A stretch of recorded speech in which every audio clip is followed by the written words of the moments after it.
إن الحمد لله نحمده ونستعينه ونستغفره ونعوذ بالله من شرور أنفسنا ومن سيئات أعمالنا.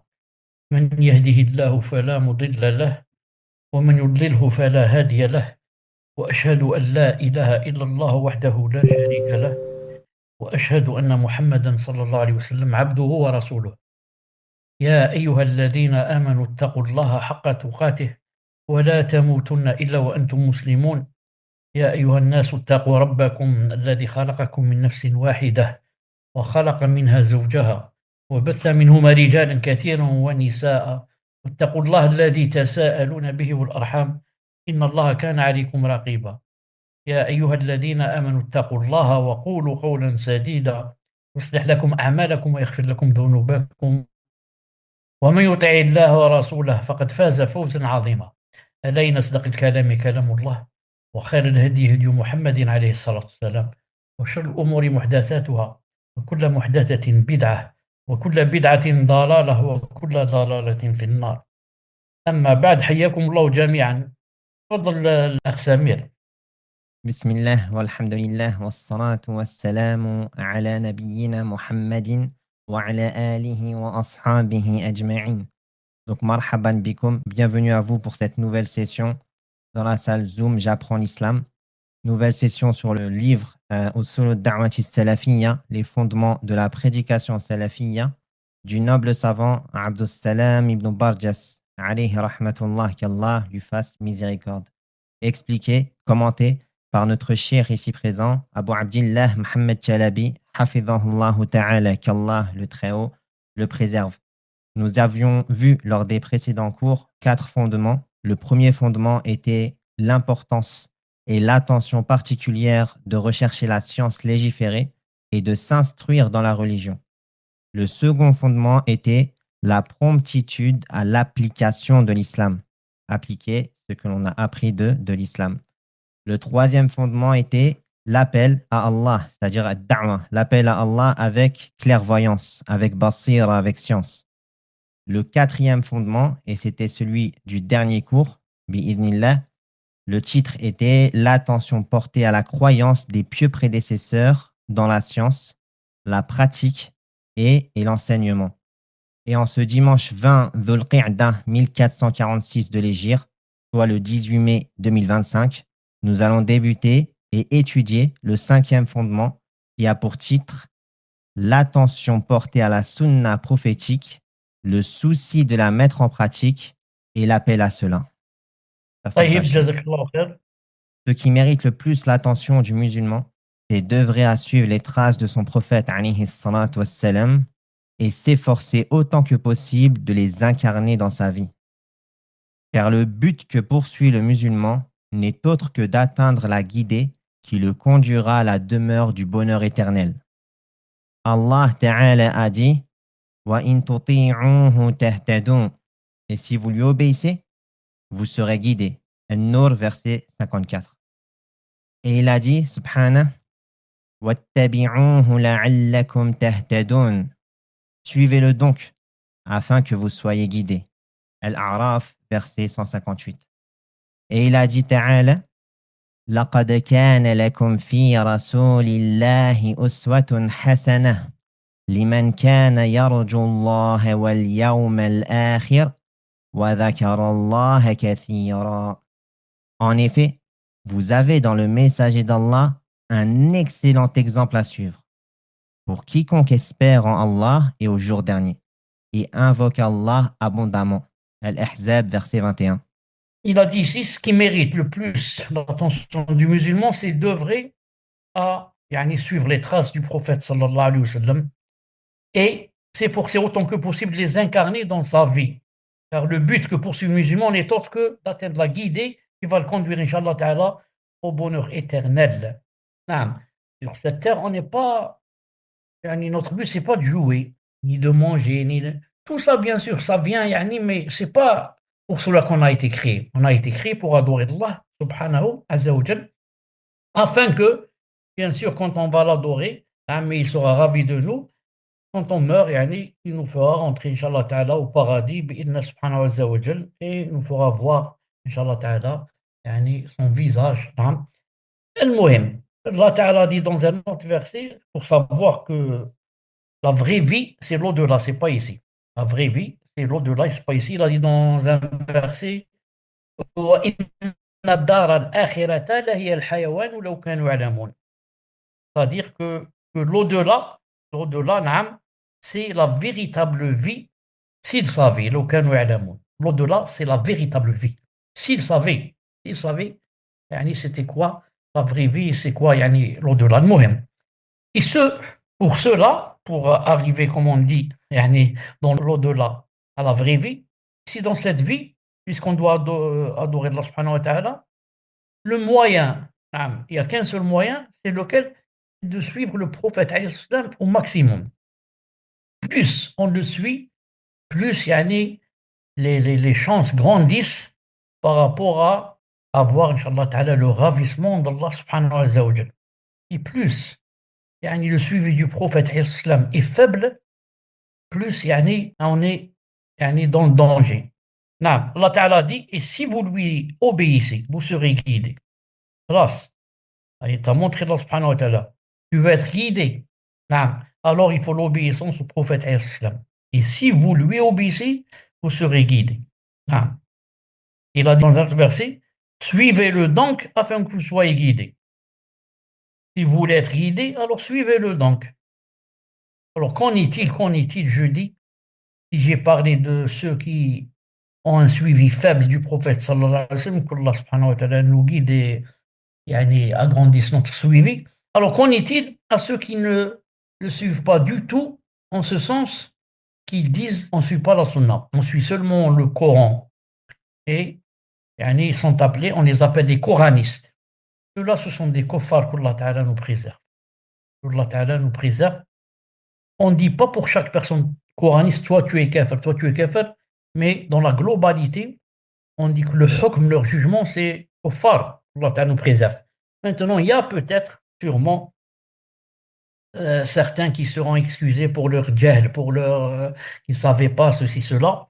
Mais sinon, celui qui dit il n'y a pas de sunnah, il y a seulement le Coran, alors cela, c'est très grave pour eux. Yawm al-Qiyamah. Il a dit aussi, en effet, vous avez dans le messager d'Allah un excellent exemple à suivre. Pour quiconque espère en Allah et au jour dernier, invoque Allah abondamment. Donc, celui qui veut prendre un exemple dans cette vie, pour arriver à l'au-delà et avoir le ravissement d'Allah Azza wa Jal, il y a une personne qui s'appelle Muhammad sallallahu alayhi wa sallam, le fils de Abdullah et de Amina. Suis celui-là, sallallahu alayhi wa sallam, Allah te garantit qu'il sera ravi de toi et qu'il te donnera la vraie vie qu'on a citée tout à l'heure, citée dans le verset وَإِنَّ الدَّارَ الْآخِرَةَ لَهِيَ الْحَيَوَانُ لَوْ كَانُوا يَعْلَمُونَ. Et yani, la vie de l'au-delà, c'est assurément la véritable vie s'ils savaient. Donc le professeur, c'est un modèle parfait. Tu veux un modèle, comment doit être le père, c'est lui. Comment doit être l'imam, c'est lui. Comment doit être un savant, c'est lui le modèle. Comment doit être un guerrier ou un combattant, c'est lui. Comment être un gouverneur, c'est lui. C'est le modèle parfait dans tout ce qui est sur cette vie et qui peut ramener, et qui peut, comme j'ai dit tout à l'heure, il peut yani, nous faire arriver au bonheur de l'au-delà bin Azza wa Jal. Il a dit ce verset.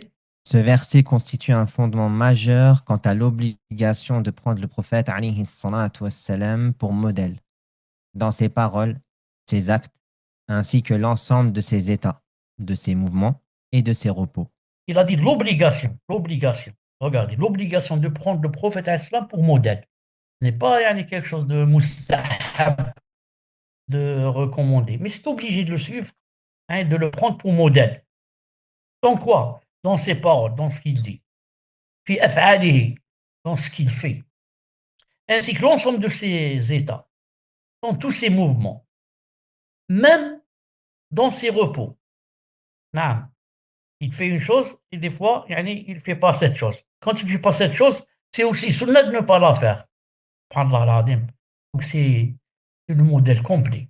Dans ce qu'il fait et ce qu'il ne fait pas. Et ce modèle, Et ce modèle de conduite n'est suivi et facilité que pour celui qui espère en Allah et au jour dernier. Car ce qu'il possède de foi, de crainte d'Allah, d'espoir en sa récompense et de crainte de son châtiment, tout cela le pousse à prendre le messager d'Allah alayhi salatu wassalam, pour modèle. L'honneur et la place du croyant se mesurent uniquement par son suivi du prophète sallallahu alayhi wa sallam.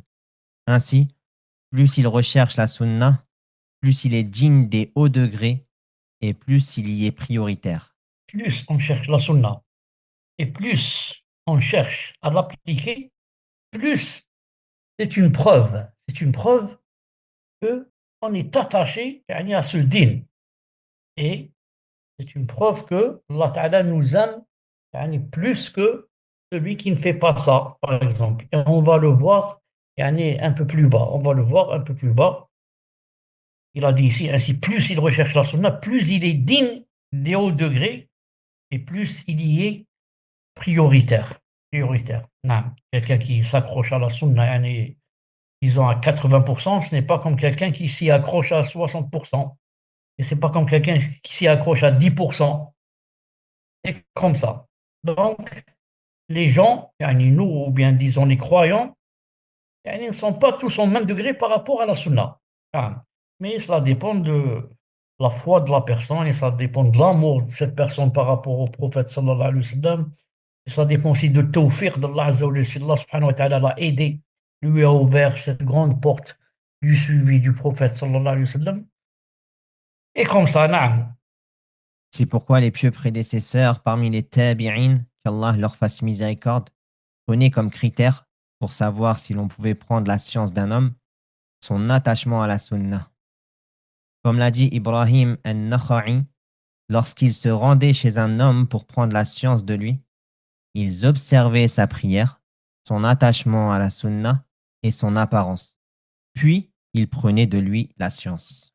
Donc, les salaf, naam, quand ils voulaient prendre un oustaz, naam, et ou là, un alim, yani, pour qu'il prenne de la science chez lui, il voyait d'abord, avant de prendre la science, il voyait d'abord son attachement à la sunna.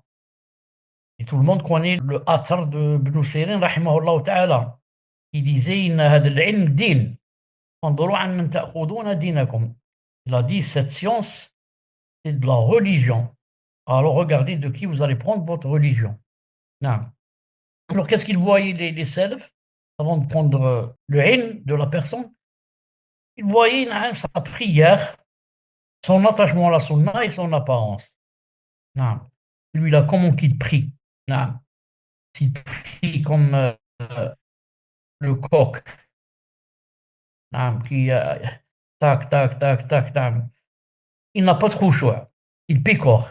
Donc, il voyait aussi son attachement à la sunna, non. Son apparence. Par exemple, qui fâche comment quelqu'un, par exemple, qui n'a pas poussé sa barbe, et il vient me parler de la sunna. Il vient me dire, il faut aimer le prophète islam, il faut le suivre, il faut ceci. Toi, le premier, tu laisses pas pousser ta barbe et tu veux m'apprendre des choses que tu fais pas.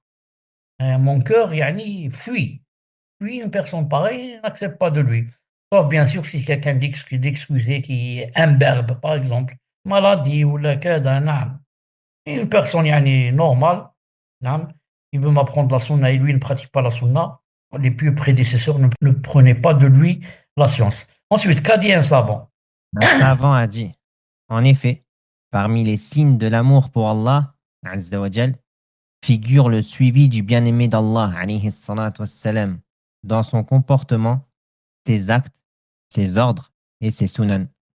Cela est un droit Cela, tiré du livre d'Allah Azza wa Jal. Allah Ta'ala a dit, قل إن كنتم تحبون الله فاتبعوني يحببكم الله ويغفر لكم ذنوبكم والله غفور رحيم. Dis, si vous aimez Allah, suivez-moi. Allah vous aimera alors et vous pardonnera vos péchés. Et Allah est certes pardonneur et miséricordieux.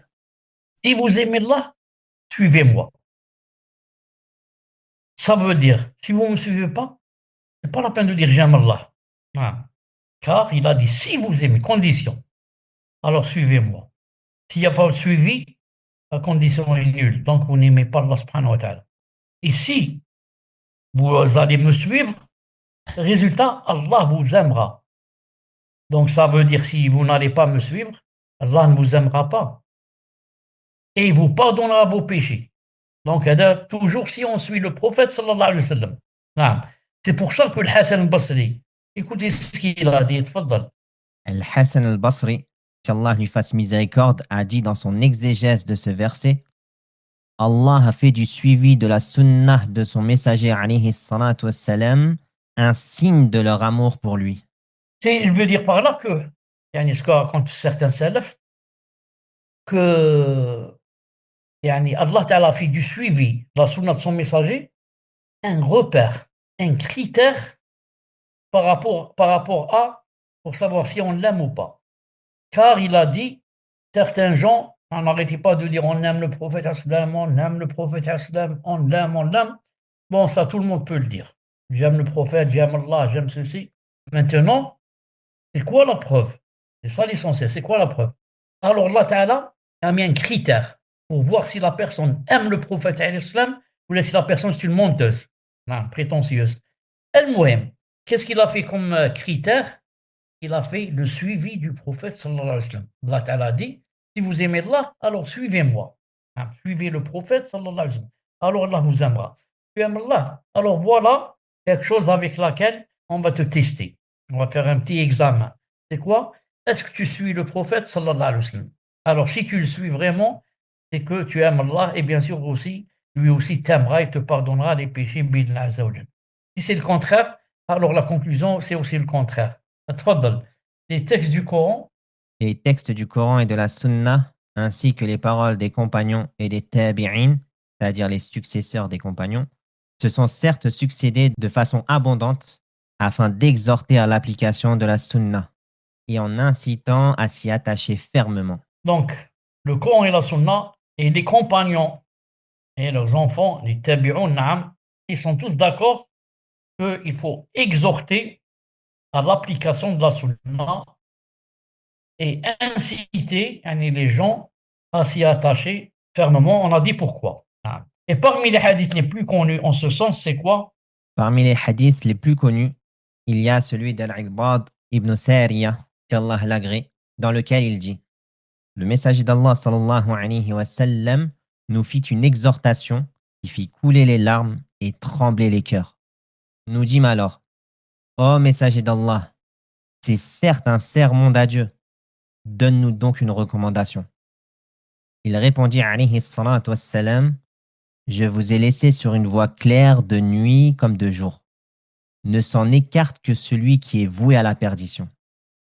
Celui d'entre vous qui vivra verra certes de nombreuses divergences. Alors accrochez-vous à ma sunna, ainsi qu'à la sunna des califes bien guidés après moi. Mordez-y à pleines dents. La parole? Sa parole, alayhi salatu wassalam, accrochez-vous à ma sunna, signifie: ma voix, celle sur laquelle je suis, dont je vous ai détaillé les jugements, qu'ils relèvent des croyances ou des pratiques, qu'ils soient obligatoires ou recommandés. Quant au fait que les spécialistes des fondements, al-usuliyun, définissent la sunna comme ce qui est demandé sans obligation stricte, il s'agit d'un usage technique émergent, destiné uniquement à distinguer entre elle, c'est-à-dire la sunna, et ce qui est obligatoire, fard ou wajib.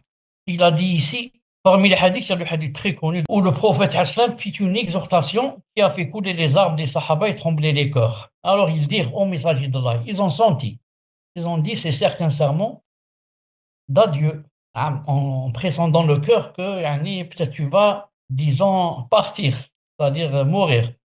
Donc, donne-nous une recommandation. Il répondit, je vous ai laissé sur une voie claire de nuit comme de jour, alhamdoulilah. Celui qui suit la sunna, naam, et la vraie sunna, naam, il sera toujours sur une voie claire, que ce soit de nuit ou de jour. Nous, la voie, par exemple, la route, sur laquelle, ou le sentier, ou la route, naam, il est clair de jour, pas de nuit. De nuit, il faut quoi? Il faut des projecteurs, enfin, pour la lumière. Mais la sunna, non. Ce que nous a laissé le prophète, c'est clair de nuit comme de jour. Non. Et bien sûr, ne s'en écarte que celui qui est voué à la perdition. Non, toute personne qui est vouée à la perdition, elle va s'en écarter. C'est pas Allah Azza wa Jal qui veut l'écarter, mais c'est lui qui veut s'en écarter. Alors Allah Ta'ala l'écartera. Non. Celui d'entre vous qui vivra verra certes de nombreuses divergences. C'est ce qui se passe actuellement et c'est ce qui s'est passé depuis qu'il est mort, sallallahu alayhi wa sallam, et c'est ce qui se passera jusqu'à la fin des temps. Non. Donc les divergences, il ne faut pas s'étonner. Non. Comme certains disent, comment on a le même yani, Dieu? Ils disent comme ça. On a le même livre, le Coran. On a le même prophète, alayhi salam, Mohammed. On a la même qibla. On se dirige tous vers la Mecque. Et il y a des divergences. Non, il y a des divergences. Les divergences, ça existe dans le dîn. Comme a dit Allah Azza wa Jal, ولا يزالون مختلفين إلا ما رحم ربك. Et yani, ils resteront là, ils sont toujours dans la divergence, sauf ceux qu'Allah subhanahu wa ta'ala a fait miséricorde. إلا ما رحم ربك. Ce qui n'est pas permis, c'est dans la aqidah. Dans la aqidah, il faut être sur la aqidah des salaf. Non. Surtout pour les attributs d'Allah et ses noms, etc. Non. Mais par rapport au fiqh, par exemple, il y aura toujours des divergences. Pourquoi? Parce que c'est voulu. Allah Ta'ala n'a pas voulu que yani, on bloque la raison. Là, qu'a dit quelqu'un, un savant, ça s'arrête là. Non. Toutes les fois, dans toutes les générations, il y aura des savants et il y aura toujours yani, possibilité d'utiliser sa raison pour voir parmi les hadiths là quel est le dalil qui est plus fort que l'autre, quel est le dalil qui est faible, quel est le dalil qu'on doit avancer, quel est le dalil qu'on doit reculer. Et comme ça, c'est voulu. C'est voulu l'ijtihad hada. Mais c'est dans ce qui est yani, fiqh et comme ça. Et ce n'est pas dans la aqidah. Dans la aqidah, il ne doit pas y avoir de dissidence. M'a dit le prophète, il a dit Al-jama'atu rahma. La jama'a, le groupe, c'est une rahma, c'est une miséricorde. Al-furqatu adab, la division. C'est un châtiment, il a dit. Adab, c'est un supplice. Non. Donc, ici, il dit celui d'entre vous qui vivra verra qu'il y aura de nombreuses divergences. Alors, qu'est-ce qu'on fait? Voilà la solution. Alors, accrochez-vous à ma sunna. La sunna ici, yani ce qui a été expliqué un peu plus bas, les usulions, les savants de usul fiqh, quand ils disent la sunna du prophète, c'est par rapport à l'obligatoire. On a l'obligatoire et on a la sunna. L'obligatoire, si on le fait pour le visage d'Allah, on a des récompenses. Si on ne le fait pas sans excuse, on a des sayyi'at, on a des péchés. Non, ça c'est l'obligatoire. La sunna, non. Si tu l'as fait pour le visage d'Allah, tu as des récompenses. Tu ne la fais pas, tu n'as pas de péché. Donc, ce n'est pas ce que veut dire ici, alayhi salam, accrochez-vous à ma sunna. Mais la sunna, c'est dans le sens plus large, c'est-à-dire accrochez-vous à ma voie. La voie. Accrochez-vous au chemin que j'ai tracé. Non. Que ce soit yani, dans les croyances, dans les pratiques, dans tout. Voilà la sunna, yani, ça veut dire accrochez-vous à ma voie. Ce n'est pas accrochez-vous au recommandé qui est opposé à l'obligatoire. Non. Accrochez-vous à ma voie. Non, sunna. C'est pour ça que, non, Dans le langage du législateur, lorsque le terme sunnah est utilisé de manière absolue, il désigne la voie légiférée suivie par le prophète alayhi salatu wassalam dans ses adorations, ses interactions, ses nobles comportements, ses mouvements et ses repos. Urwa ibn Zubayr, radiyallahu anhu, qu'Allah l'agrée, a dit les sunan, car les sunan sont le pilier de la religion. C'est-à-dire, attachez-vous fermement aux sunan, car elles sont l'assise même de la religion. donc quand il a dit sallallahu alayhi wa sallam, accrochez-vous à ma sunna, il veut dire à ma voie. Non. Y compris tout. Y compris la aqidah, y compris yani, le fiqh, y compris yani, ma façon d'agir. Tout ça, ça s'appelle c'est la sunna. Quand il a dit accrochez-vous à ma sunna, ça ne veut pas dire yani, au recommandé. Car dans la sunna rentre aussi l'obligatoire. Dans sa voie rentre aussi des choses qui sont obligatoires. Et on donne un exemple très simple. Le prophète sallallahu alayhi wa sallam a montré, hein, il a dit dans la sunna que quoi? Que quelqu'un qui prend une deuxième co-épouse, hein, si elle est vierge, hein, en premier mariage, donc il reste avec elle sept nuits. Hein. Si elle est déjà mariée, 3 nuits. 3 nuits. il a dit que ça c'est sunna. Qu'est-ce que ça veut dire sunna ici? Ça veut dire c'est obligatoire. Tu fais pas ça, tu as des péchés. Sauf bien sûr si la femme se désiste. Ah, mais elle a dit j'accepte seulement par exemple deux nuits ou 3 nuits. Pas obligé une semaine. المهم. Donc, il n'y a pas quelqu'un qui va dire il a dit sunna cette nuit, donc c'est sunna. Non, là, sunna ici, ça veut dire aussi c'est obligatoire, car c'est sunna dans son sens large, dans la voie. Comme il a dit, il y aura des divergences, alors accrochez-vous à ma sunna. Ma sunna, c'est tout ce que j'ai légiféré, que ce soit recommandé ou obligatoire ou tout autre. Naam. Ibn Omar, radiallahu anhu, qui suivait rigoureusement les commandements du messager d'Allah, alayhi salatu wassalam, ses traces et son état, il s'en souciait à tel point qu'on craignait pour sa raison, tant qu'il y prêtait attention, comme l'ont rapporté Abu Nu'aym et d'autres. C'était le sahabi le plus parmi les sahaba qui yani, insistait yani, sur le suivi du prophète sallam dans tous ses états. Au point où j'ai cité que quand il urinait, il essayait d'uriner au même endroit où il a uriné sallam, pendant le voyage. Au point où il dit ici que yani, les sahaba hein, se souciaient hein, de lui car il craignait pour sa raison. Hein. Force de penser yani, comment suivre la sunna, comment ils ont dit on a peur pour lui yani, qu'il perde la raison, là, qu'il lui arrive quelque chose. Tellement yani, il y tenait. المهم. Rapporté par Abu Nu'aym dans Al-Hilya, tome 1, page 31, d'après Nafi' qui a dit: Si tu avais vu Ibn Omar lorsqu'il suivait les traces du prophète, alayhi salatu wassalam, tu aurais dit: celui-là est fou. Et selon Asim al-Ahwal, il dit à propos de son récit: lorsque quelqu'un voyait Ibn Omar, il pensait que quelque chose l'avait affecté en raison de son suivi assidu des traces du prophète, alayhi salatu wassalam. Donc voilà, il le prenait pour un faux. Allah al-Azim, tellement yani, il appliquait. Et je ne sais pas si vous avez remarqué, quand quelqu'un est loin, par exemple, il est dans yani, l'autre chemin qu'Allah Ta'ala nous préserve, ensuite Allah Ta'ala le guide. Surtout dans un pays de Kofar, où là, Allah Ta'ala le guide, et alhamdoulilah, il va sentir de la lumière dans son cœur. C'est pour ça que là, regardez les reconvertis. Il n'y a pas un reconverti ou une reconvertie qui ne dit pas les premiers mois ou là, qui ne dit pas quoi, je viens de renaître de nouveau. Parce qu'elle était dans un puits, au bas du puits, ou dans un tunnel tout noir, billah. Et maintenant, elles sent que c'était pas la vie يعني, avec des cabarets, etc. Mais la vraie vie, c'est d'adorer Allah subhanahu wa ta'ala, car qui te donne en récompense dans cette vie, comme lumière dans le cœur. Naam.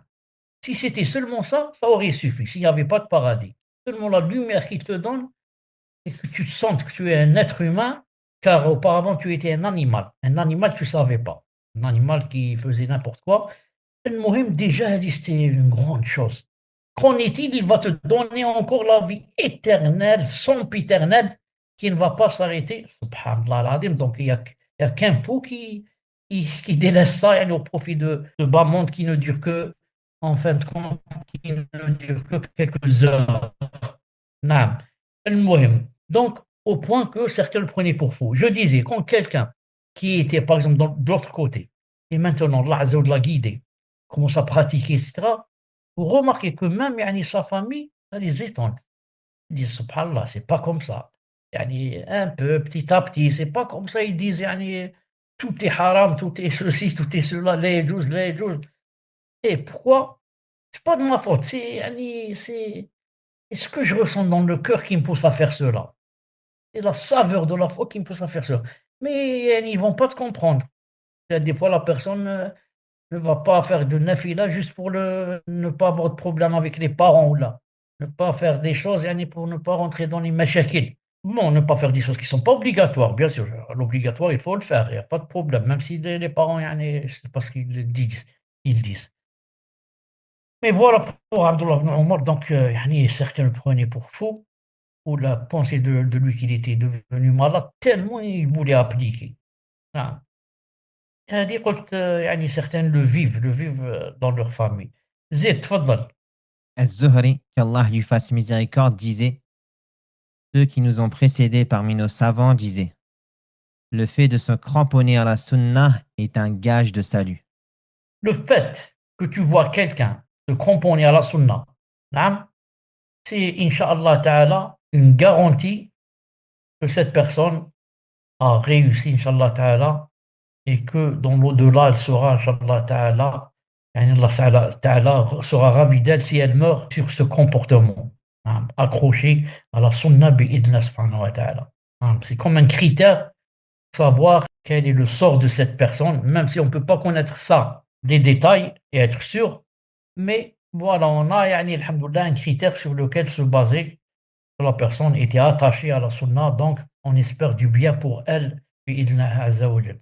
Zid, la grande attention. La grande attention portée à la sunna renferme d'innombrables bénéfices. Parmi eux, celui qui s'y attache atteint le degré de l'amour d'Allah, au sujet duquel Allah Ta'ala a dit, comme dans le hadith Qudsi, mon serviteur ne cesse de se rapprocher de moi par les actes surérogatoires jusqu'à ce que je l'aime. Et lorsque je l'aime, je deviens son ouïe avec laquelle il entend, sa vue par laquelle il voit, son pied avec lequel il marche et sa main avec laquelle il saisit. S'il me demande, je lui accorde, et s'il cherche refuge auprès de moi, je le protège. Bien sûr, c'est un hadith rapporté par le Bukhari. Donc, c'est un hadith Qudsi. Qudsi, ça veut dire que c'est Allah subhanahu wa ta'ala qui a parlé, mais pas dans le Coran. C'est la parole d'Allah Azza wa Jal, mais qui n'est pas dans le Coran. Et la différence entre le hadith Qudsi et le Coran, c'est par exemple, le Coran, chaque lettre, c'est 10 hasanat. Mais il n'y a pas ça dans le hadith Qudsi. Et puis le Coran, tu peux prier avec. Le hadith Qudsi, même si c'est la parole d'Allah, tu ne peux pas prier avec. Ah. Et le Coran, tu le touches seulement si tu as le wudu, par exemple. Le hadith aussi, tu peux prendre le livre ou là, le hadith sans être, sans avoir le wudu. Et comme ça, bon, il y a beaucoup de différences. Al-Muhim, c'est la parole d'Allah subhanahu wa ta'ala. Qu'est-ce qu'il a dit? Mon serviteur ne cesse de se rapprocher de moi par les actes surérogatoires. Donc, il a montré ici très clairement que ce qui rapproche d'Allah, c'est quoi? C'est les actes surérogatoires. Pourquoi il n'a pas dit c'est les obligations? Parce que l'obligation, Allah subhanahu wa ta'ala l'aime plus que toute chose. D'ailleurs, au début de ce hadith, c'est cité qu'il n'y a pas une chose que j'aime plus que, ou là dans un autre hadith, il n'y a pas une chose que j'aime plus que yani, les choses obligatoires, hein, que j'ai enjoint à mon serviteur. Al-Muhim. Mais si tu veux te rapprocher d'Allah subhanahu wa ta'ala, il n'y a pas comme les sunan. C'est-à-dire les sunan ici dans le sens au soleil, c'est-à-dire ce que tu fais sans être obligé de le faire. Non. Et si tu ne le fais pas, tu n'as pas de péché. C'est comme jeûner lundi, jeudi, comme la prière de la nuit, jeûne de Arafat, donner des sadaqas, donner mille et une choses qui ne sont pas obligatoires, hein, et tu le fais bi'idna azza wa jal. Donc, plus on fait cela, plus on se rapproche d'Allah. Mon serviteur ne cesse de se rapprocher de moi par quoi? Par les actes surérogatoires, nawafil. Donc, quand on fait les actes surérogatoires, on va se rapprocher, on gagne deux choses. La première, on se rapproche d'Allah subhanahu wa ta'ala. Et la deuxième, jusqu'à ce que je l'aime. Allah ta'ala va t'aimer. Plus tu fais les actes surérogatoires, plus Allah ta'ala t'aime. Quelqu'un va dire, c'est quoi la hikmah? Quoi la sagesse en cela? La sagesse, c'est très simple si tu vas réfléchir. La chose qui n'est pas obligatoire et tu l'as fait pour Allah, c'est une preuve que tu es soucieux, yani, que Allah Ta'ala soit ravi de toi et qu'il t'aime. Alors il va t'aimer. Pourquoi? Parce que ce n'est pas obligatoire que tu fasses ces choses. Et par là, tu les fais quand même. Donc Allah Ta'ala va t'aimer. Je donne l'exemple de, par exemple, je paye quelqu'un, professeur, pour m'apprendre, par exemple, les mathématiques. Par exemple, hein, 20, disons 10 euros l'heure. 10 euros l'heure. C'est un exemple, c'est tout. C'est combien l'heure? 10 euros. Maintenant, c'est terminé l'heure et il ajoute une demi-heure. Quand je veux le payer, il dit non, ça c'est bénévolement. Pas comme celui qui, dès que se termine l'heure, il dit allez, paye-moi. Il ajoute des choses de lui qui ne sont pas obligatoires. Donc c'est sûr que je vais le privilégier par rapport à l'autre. Naam. Donc, imagine Hadi par rapport aux gens, imagine Allah subhanahu wa ta'ala. Il voit de toi que tu fais des choses qui ne sont pas obligatoires. Pourquoi tu les fais? Pour attirer son ravissement, c'est sûr, pour qu'il t'aime. Alors, il a dit jusqu'à ce que je l'aime. Alors, il va t'aimer. Et lorsque je l'aime, qu'est-ce qui va se passer? Allah Ta'ala t'a aimé. En bas, c'est quoi le résultat? Je deviens son oui par laquelle il entend. Subhanallah al-Azim. Il devient ton oui. Qu'est-ce que ça veut dire? Ça veut dire que Allah subhanahu wa ta'ala va te guider dans ton oui. Dans ce que tu entends, c'est lui qui va te guider. Et guider, yani ce que tu entends. Allah subhanahu wa ta'ala, qu'est-ce qu'il aime que tu entends? Il aime que tu entendes le Coran, hein, des choses qui sont bien. Ah, il n'aime pas que tu entendes des choses mauvaises. Donc, puisque lui, Azza wa Jal, il est devenu ton oui, ça veut dire tu ne vas entendre billah Azza wa Jal que les choses qui vont plaire à Allah subhanahu wa ta'ala. C'est lui qui va te guider. Ah, tu veux entendre par exemple la musique, il te fait oublier ça et tu n'entends pas. Alors, tu entends le Coran, là, une assise de Cheikh Yani Fawzan, hafidahullah ta'ala. Pourquoi? Parce que là, ce qui te guide maintenant, c'est lui qui guide ton oui. À cause de quoi? À cause des nafilas que tu fais. Non. Sa vue, je deviens sa vue par laquelle il voit. Quand tu commentes tes yeux, yani, c'est difficile. Des fois, yani, ils partent à gauche, à droite sans que tu le veuilles. Ou des fois, c'est toi qui veux voir le haram. Ah. Mais quand tu fais les nawafil, Allah Azza wa Jal, c'est lui qui guide ta vue. Naam. Tu ne vas voir que les choses qui plaisent à Allah subhanahu wa ta'ala. Subhanallah al-azim. Chaque fois qu'il y a une chose mauvaise, Allah ta'ala te guide pour que tu ne vois pas cette chose mauvaise et dévie ton regard de l'autre côté. Je deviens son pied avec lequel il marche. Maintenant, tu peux aller n'importe où dans des choses haram, dans des endroits haram, mais quand tu commences à faire des nafila bin Allah Azza wa Jal, il va t'aimer. Quand il va t'aimer, il va guider aussi tes pieds de façon à ce que tu ne marches que vers les endroits que Allah Ta'ala aime. Ou alors, du moins, vers les endroits qui sont pas haram. Tu vas vers un marché pour acheter, par exemple, des pommes de terre. معليش. Mais tu ne vas jamais vers un endroit haram. Pourquoi? Les nafila. Nafila que tu fais, Allah Ta'ala t'a aimé et t'a guidé maintenant, il guide tes pieds. Et sa main avec laquelle il saisit. Ta main maintenant, tes mains, c'est Allah Ta'ala qui les guide. Tu ne fais pas avec tes mains des choses qu'il ne faut pas faire. Tu ne peux pas les faire. Quand tu veux les faire, Allah Ta'ala, yani, dévie tes mains de l'autre côté pour que tu ne fasses pas, yani, avec tes mains, tu ne prennes pas la bouteille d'alcool, tu ne joues pas aux cartes avec de l'argent, tu fais pas, tu prends pas un pistolet pour tuer quelqu'un et comme ça. Allah Ta'ala te guide. Donc vous voyez, yani, c'est pas terminé. Et ensuite, s'il me demande, je lui accorde, je lui donne ce qu'il veut. Et s'il cherche refuge auprès de moi, je le protège. Allahu Akbar. Regardez les nafilas et regardez celui qui ne fait pas les nafilas et compare entre les deux. C'est pour ça, Cheikh Ben Uthaymin rahimahullah ta'ala a dit, je l'ai dit, je le répète. Ça, pour moi, je suis très touché par ce qu'il a dit, Cheikh Ben Uthaymin rahimahullah ta'ala. Il a dit, c'est pour cela que si tu vois quelqu'un, yani, un croyant bien sûr, qui jusqu'à présent fait de grands péchés, sache alors qu'il ne fait pas de nawafil. Allah al-Azim. Pourquoi? Il a dit celui qui fait les nawafil, Allah subhanahu wa ta'ala va le guider dans ses pieds, dans sa vue, dans son oui. Et comment celui-là, avec la barbe et je ne sais pas quoi, il fait toujours le haram, il fait la zina, il fait l'usure, il fait ça, il vole. Ça veut dire que c'est quelqu'un qui tout juste prie l'obligatoire. Il ne fait pas de nawafil. Subhanallah al-Azim. Subhanallah al-Azim. C'est très important le nawafil. D'ailleurs, on va voir pourquoi aussi c'est très important. Tfadlal hna, parmi les bénéfices. Parmi les bénéfices de l'attachement ferme à la sunna, elle permet également de compléter les obligations religieuses. En raison de la parole du prophète alayhi salatu wassalam, la première chose sur laquelle les gens seront jugés le jour de la résurrection parmi leurs œuvres, c'est la prière.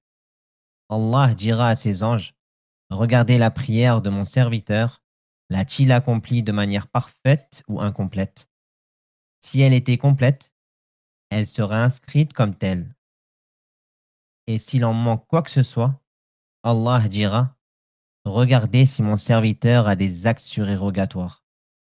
S'il a des actes surérogatoires, il dira, complétez les obligations de mon serviteur à partir de ces surérogatoires. Donc, ici, il cite le hadith yani, qui montre quoi le bénéfice, la grande faveur, le grand bienfait par rapport à celui qui fait les nawafil. celui qui fait les choses surérogatoires. On sait que la première chose sur laquelle les gens vont être jugés, Yom al-Qiyamah, parmi les choses qu'elles ont faites, c'est quoi? C'est la prière. Ah, c'est la prière. Donc attention à ceux qui disent la prière, yani, c'est dans le cœur. L'iman, c'est dans le cœur. Allah Ta'ala sait que je ne prie pas, mais je fais des choses mieux que ceux qui prient. Ce sont tous des munafiqoun. Ce sont tous des hypocrites, je les connais. Les barbus et les voilés, je les connais. Attention à celui qui dit, moi, attention, je ne prie pas, mais je ne fais pas, à la rigueur, je ne fais pas ce que font les barbus et les voilés. Je les connais, je sais ce qu'ils font. Moi, je ne prie pas, mais dans le cœur, Allah Ta'ala sait ce qu'il y a. Ou là, il va dire, moi, j'ai fait ceci, j'ai fait le bien, cela, j'ai construit une mosquée, j'ai fait ceci. Attention, ça ne va être rien s'il n'y a pas la prière. C'est ça que beaucoup de savants disent, celui qui ne prie pas, c'est un kafir à cause du hadith. La différence entre nous et les mouchrikoun, c'est quoi? Il a dit, alayhi salam, il a dit, c'est la prière. Celui qui la délaisse, il a mécru, il a mécru.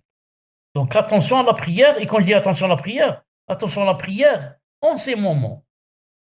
Ne pas prier salat al-subh à 10 heures du matin, ou bien prier le dohr yani après le asr à 18 heures, ou bien prier le asr après le maghreb, ou bien prier le maghreb après l'isha.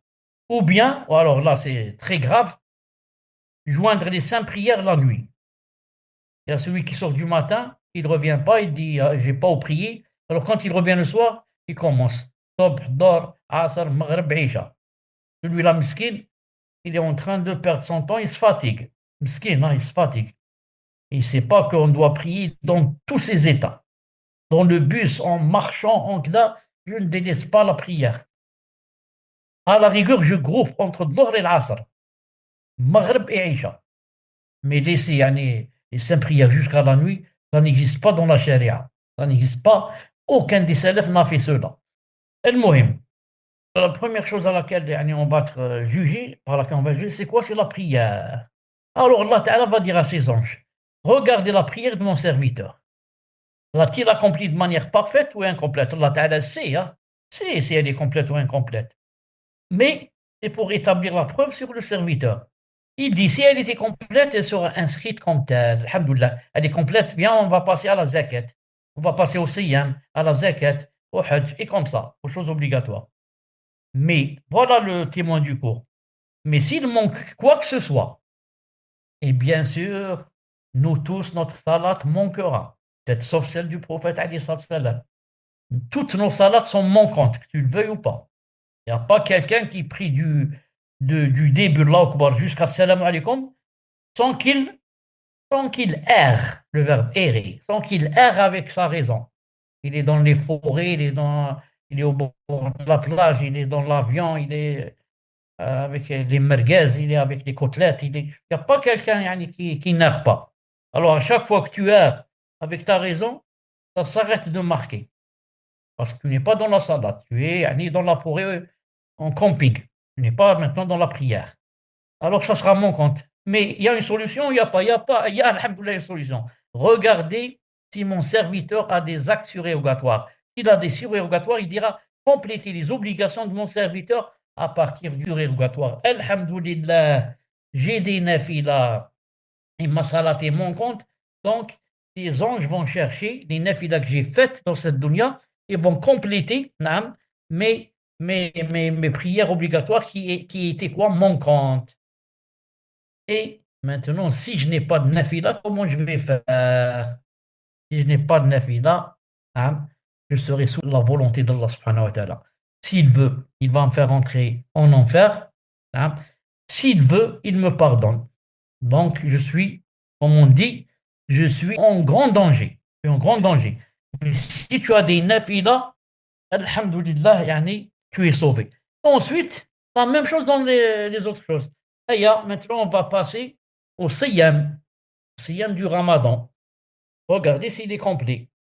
Est-ce qu'on est sûr d'avoir complété tout le siyam depuis les années, depuis qu'on avait 15 ans par exemple, ou la fille depuis qu'elle commençait à avoir sa maladie?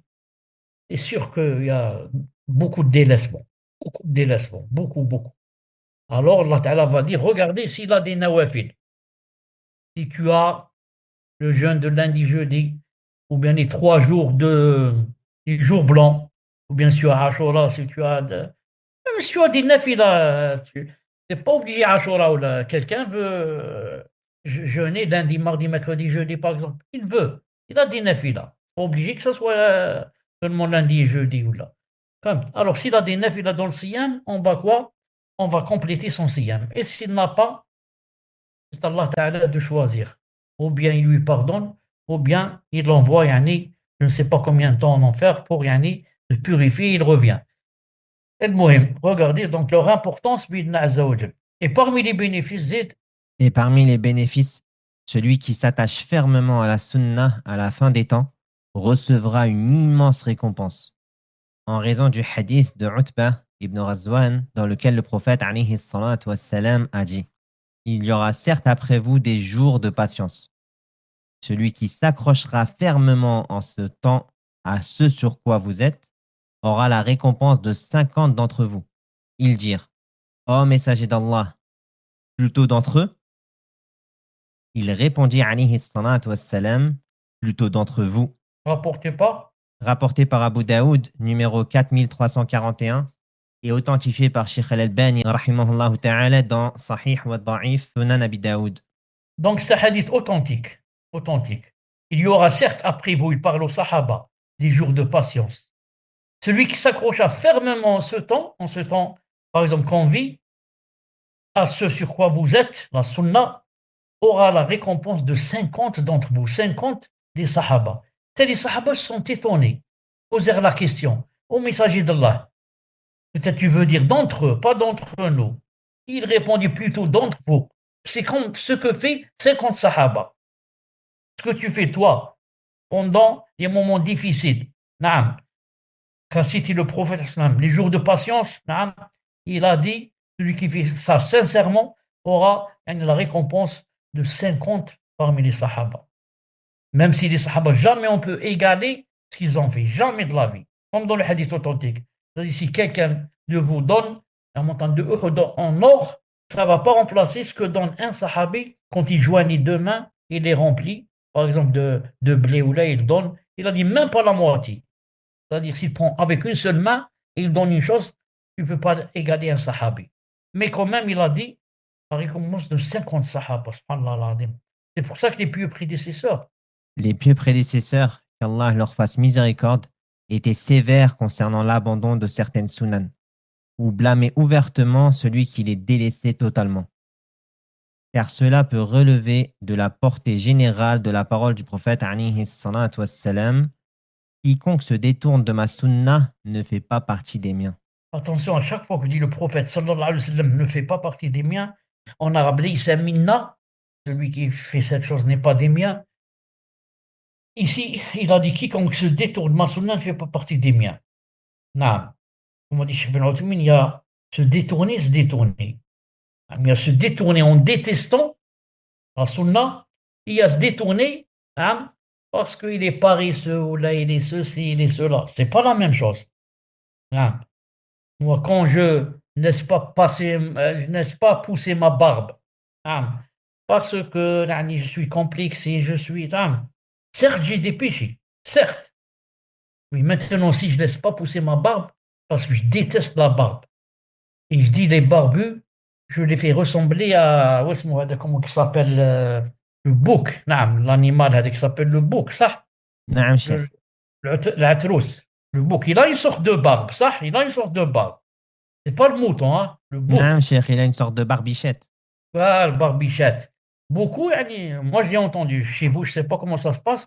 Il dit celui-là, il a la barbe du bouc, atros, en se moquant, en se moquant. Alors il y a une grande différence entre celui qui se détourne de la sunna parce qu'il ne l'aime pas, il la déteste, la critique, et celui qui est paresseux ou là qui a un complexe ou là, pas la même chose. Ne fait pas partie des miens. Certains croient que, c'est pour ça que, comme dit Cheikh Taymiyyah rahimahullah ta'ala dans Minhaj al-Nubuwah, qu'est-ce qu'il a dit dans Minhaj al-Nubuwah? Il a dit par rapport à le hadith, quand il vient un hadith où il y a ne fait pas, celui qui fait telle et telle chose ne fait pas partie des miens. Il a dit il y a deux groupes par rapport à ce hadith qui sont dans les extrêmes. Il y a les Khawarij qui disent ne fait pas partie des miens, donc il est kafir.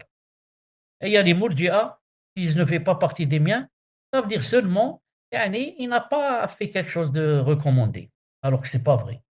Quand le prophète arrive à dire que telle personne ne fait pas partie des miens, ça veut dire que cette personne a délaissé quelque chose d'obligatoire. Et pas de recommandé, ni est tombé dans le coffre, comme disent les Khawarij. Mais d'abord, Sunnah ou Jama'a, ça veut dire que cette personne a délaissé quelque chose d'obligatoire et non pas de recommandé. C'est pourquoi l'imam Ahmed, rahimahullah, qu'est-ce qu'il a dit? C'est pourquoi l'imam Ahmed, rahimahullah ta'ala, a dit, celui qui abandonne la prière du witr est un homme mauvais. On ne doit pas accepter son témoignage. Donc, Imam Ahmed, qu'est-ce qu'il disait? Si on ramenait quelqu'un pour témoigner de quelque chose, que telle personne, par exemple, a volé ou a fait ceci ou là, cela, il n'acceptait pas son témoignage. C'est quoi? Il ne priait pas le 8.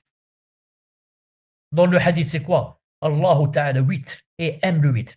Allah Ta'ala aime le 8, toi tu ne veux pas le faire, tu ne veux pas le prier.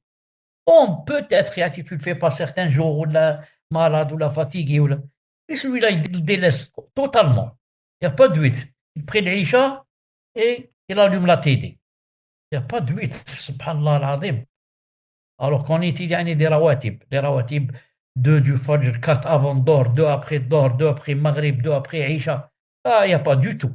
La preuve, il ne peut pas faire une seule raka qui est le 8. N'en parlons pas s'il fait 3 pour le 8, ou bien 5, ou bien 7, ou bien 9, jusqu'à 13. N'en parlons pas de cela. Une raka, il ne peut pas la faire. Ah, il a dit, c'est un homme mauvais. Chez moi, je n'accepte pas son témoignage. Et combien de personnes ne prient pas le 8? Beaucoup. Beaucoup de musulmans ne prient pas le 8. Il dit, c'est pas obligatoire. Pas obligatoire. Moi, l'essentiel, je fais l'obligatoire. Fais l'obligatoire et arrête à l'obligatoire. Abstiens-toi de faire le 8 et le surérogatoire. Et demain, Yom al-Qiyamah, quand ta salat va te présenter au Seigneur des mondes, elle sera manquante. On va voir avec quoi tu vas la compléter. Tu vas la compléter peut-être en pleurant, en disant, Ya Allah, je ne savais pas, je croyais ceci, je croyais cela, on m'a trompé, on m'a ceci, on m'a cela. Il n'y a pas de pleurer au Qiyamah. Il y a pas. Tu veux pleurer, pleure du sang si tu veux. Parce qu'ici, Allah a établi la preuve sur toi. Il t'a envoyé il a fait descendre un livre, il t'a envoyé un messager, des savants t'ont tout expliqué. Tu as maintenant l'Internet, tu appuies un bouton, tous les livres de Cheikh Ben Uthaymin sont là, tous les livres de Fawzan, toutes les audios, tout. En français, en arabe, en anglais, en russe, en espagnol, en italien, en allemand, ça ne s'arrête pas. Hein. Et tu ne veux pas étudier, tu ne veux pas apprendre ton dîne, tu ne veux pas regarder. Qu'est-ce qu'on peut faire pour toi?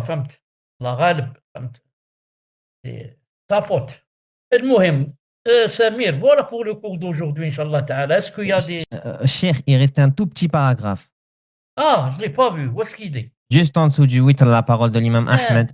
هذا c'est pour compléter le cours. Hein. Parce que le cours est manquant. تفضل. Ainsi, tout ce qui est authentifié comme faisant partie de la sunna du messager d'Allah, alayhi salatu wassalam, nous devons nous efforcer avec détermination de l'appliquer et de l'enseigner aux gens. Il se peut qu'Allah nous accorde la récompense de celui qui fait revivre les sunan. نعم, à chaque fois que tu apprends une sunna, نعم. Alhamdoulilah, c'est un grand bienfait pour toi. Sauf les autres n'ont pas appris, toi tu as appris une chose en plus. Et le hadith, qu'est-ce qu'il dit? من يريد الله به خيرا يفقهه في الدين. Quiconque Allah Ta'ala lui veut du bien, qu'est-ce qu'il lui donne? Des villas, des voitures, la dernière elle est Audi, là. Il lui va apprendre sa religion. Il lui va apprendre sa religion, il va le mener bien sûr au paradis éternel. C'est ça. Non. Donc, comme a dit Ibn Taymiyyah, si tu vois que Allah Ta'ala ne t'a pas fait apprendre son dîn, ça veut dire qu'il ne te veut pas du bien. Donc, toi, tu n'es pas bien, ça, il ne te veut pas du bien. Et le moyen, j'ai dit, à chaque fois qu'on apprend une chose, et on l'enseigne aux gens. Même une petite chose fut-elle. Alors, il se peut que Allah Ta'ala te donne la récompense de celui qui a fait revivre la sunna. Subhanallah. La sunna elle était morte, les gens ne la connaissaient pas, elle s'est volatilisée, rahat. Maintenant, tu es la cause pour faire revivre cette sunna. Ou là, pour que cette personne soit guidée dans cette chose. Une chose simple, et je l'ai dit, hein, je le redis. Une chose simple. Tu vois quelqu'un manger avec sa main gauche, tu lui corriges. Et il commence à manger avec la droite. Bien sûr, je lui explique que ça c'est haram, mais c'est Shaitan qui mange avec la gauche. Mais bien sûr, c'est avec hikma, etc. et sagesse. C'est pas, yani, je lui dis attention, arrête, tu manges avec ta gauche. C'est le Shaitan qui mange. Ensuite, lui, il va croire que lui, c'est un Shaitan. Il va te dire, moi, je suis un Shaitan. Ah, c'est le Shaitan qui mange avec la gauche. Il ne faut pas lui ressembler. Je ne parle pas de toi. C'est-à-dire, il faut hikma, il faut sagesse. C'est pas, il faut choisir aussi le moment où on doit parler. Même une chose avec de petite, simple. J'ai été la cause qu'à partir de maintenant, Inch'Allah Ta'ala, il a appris qu'on mangeait en bois avec la droite. Alhamdulillah, Allah Ta'ala va me donner la récompense, Inch'Allah, de celui qui yani, rappelle à sa religion, apprend aux gens les sunnans, leur montre yani, les choses qui ne sont pas permises et comme ça. وَمَنْ أَحْسَنُ قَوْلًا مِمَّنْ دَعَا إِلَى اللَّهِ. Est-ce qu'il y a mieux que une parole de celui qui fait la da'wa à Allah subhanahu wa ta'ala? Les gens maintenant font d'autres, des gens font la da'wa au bouddhisme, l'autre au christianisme, l'autre, je sais pas quoi, l'autre à la sorcellerie, l'autre fait la da'wa à la pornographie, l'autre il fait la da'wa je ne sais pas quoi. Comment apprendre à faire suhour, etc. Toi, tu fais la da'wa, comment adorer Allah subhanahu wa ta'ala, comment suivre le prophète sallallahu alayhi wa sallam, qui est mieux que toi, qui est mieux que toi? Personne, c'est sûr. تفضل سامر. الشيخ ما تنساوش لو سوجي دو جيميل. Ah, d'accord, فكرتني. À chaque fois, je veux vous dire ça et j'oublie. Alhamdoulilah que maintenant, yani, Samir m'a fait rappeler. Il faut savoir que par rapport à ma boîte Gmail, ce qu'il faut savoir et le répondre aussi, c'est que ça fait à peu près 6 mois que je n'ai pas répondu. Et certains s'étonnent, ils disent, Allah, je lui envoie, il ne répond pas. Ça, je ne réponds pas encore. Je suis dans certaines circonstances yani, qui ne me permettent pas de répondre maintenant. Donc c'est pour ça que ça fait à peu près 6 mois que je n'ai répondu à personne. Mais Inch'Allah Ta'ala, cette situation va passer, Inch'Allah Ta'ala, et quand je vais commencer à répondre, je vous avertirai, Inch'Allah Ta'ala. Il n'y a plus rien, Samir. بارك الله فيكم الشيخ، جزاكم الله خيرا. سبحانك اللهم وبحمدك أشهد أن لا إله إلا أنت أستغفرك وأتوب إليك. السلام عليكم ورحمة الله وبركاته. وعليكم السلام ورحمة الله وبركاته. أحسن الله إليكم الشيخ، بارك الله فيكم شكرا وفي علمكم الشيخ. أحسن شكرا الله إليكم. شكرا كمل. السلام عليكم كمل. عليكم السلام ورحمة الله وبركاته. أحسن الله إليكم شيخنا، جزاكم بارك الله الله خير. فيك. شكرا جزاك الله خير. السلام عليكم.